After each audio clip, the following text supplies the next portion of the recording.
Você não quer dinheiro, você quer o que imagina que ele resolve. E quase sempre você está errado. O comportamento mais comum da vida moderna é simples e quase invisível. Você projeta soluções externas para conflitos internos que nem consegue nomear.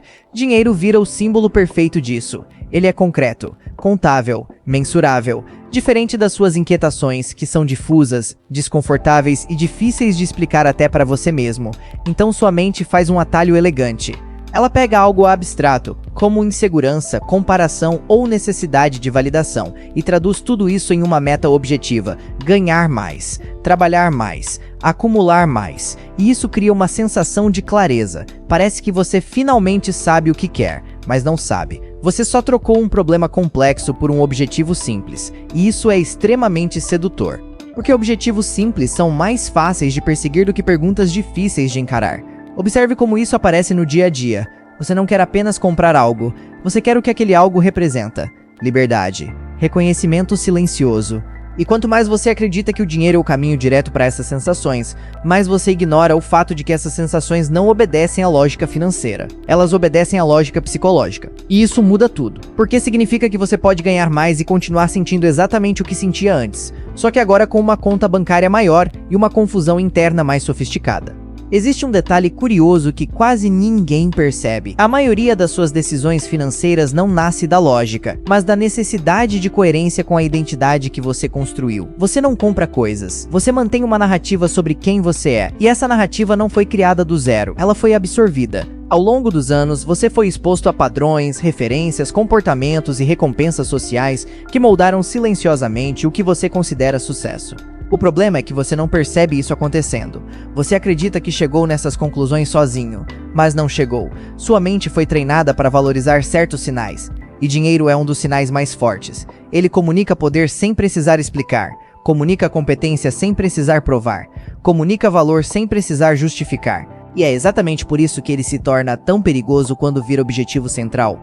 Porque ele começa a substituir perguntas fundamentais. Em vez de o que faz sentido para mim, a pergunta vira o que parece certo para os outros. E essa troca é quase imperceptível. Você continua acreditando que está no controle, mas na prática você está reagindo, ajustando suas escolhas com base em expectativas que você nem sabe de onde vieram. E isso cria uma vida coerente por fora, mas estranhamente desconectada por dentro. Agora entra o paradoxo. Você diz que quer liberdade, mas suas escolhas são guiadas por aprovação. Você diz que quer autenticidade, mas seu comportamento segue padrões previsíveis. Você diz que pensa por conta própria, mas repete ideias que já estavam prontas antes mesmo de você nascer.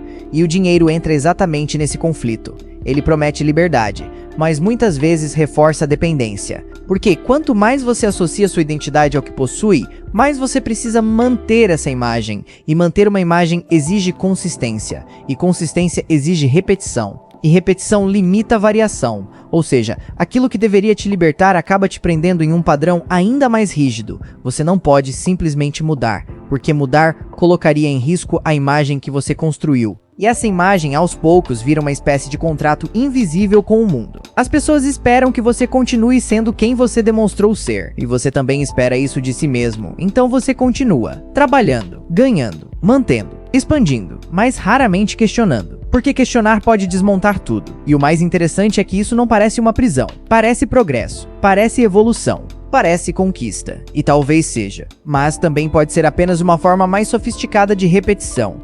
A sociedade moderna é extremamente eficiente em reforçar esse padrão. Não porque existe uma conspiração, mas porque o sistema recompensa comportamentos previsíveis. Redes sociais amplificam o que é visível.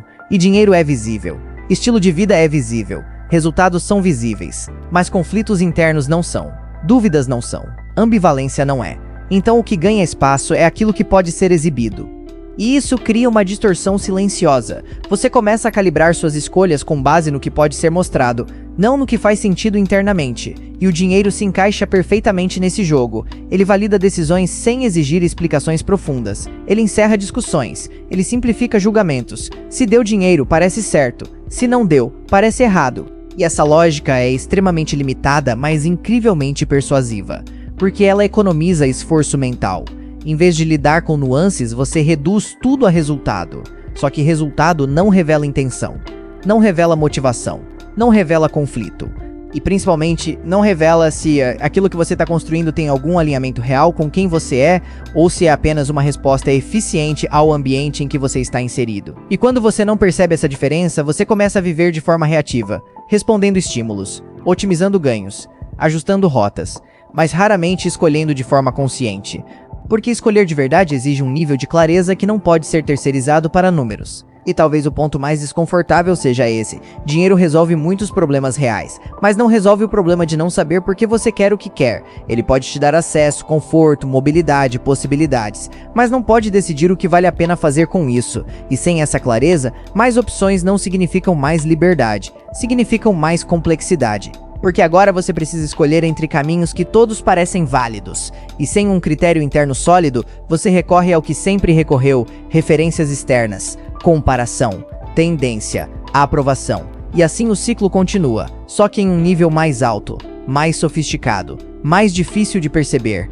Então a questão talvez nunca tenha sido dinheiro. Talvez o dinheiro tenha sido apenas a linguagem que você encontrou para tentar organizar algo que ainda não entendeu completamente. E enquanto isso não for questionado, qualquer avanço financeiro pode ser apenas uma expansão do mesmo padrão, não uma mudança real de direção. E aí surge a pergunta que quase ninguém faz, não porque é difícil, mas porque é desconfortável demais para ignorar depois que aparece. Se você não soubesse quanto as pessoas ganham, o que elas têm ou o que elas mostram, você ainda escolheria o mesmo caminho que está seguindo hoje,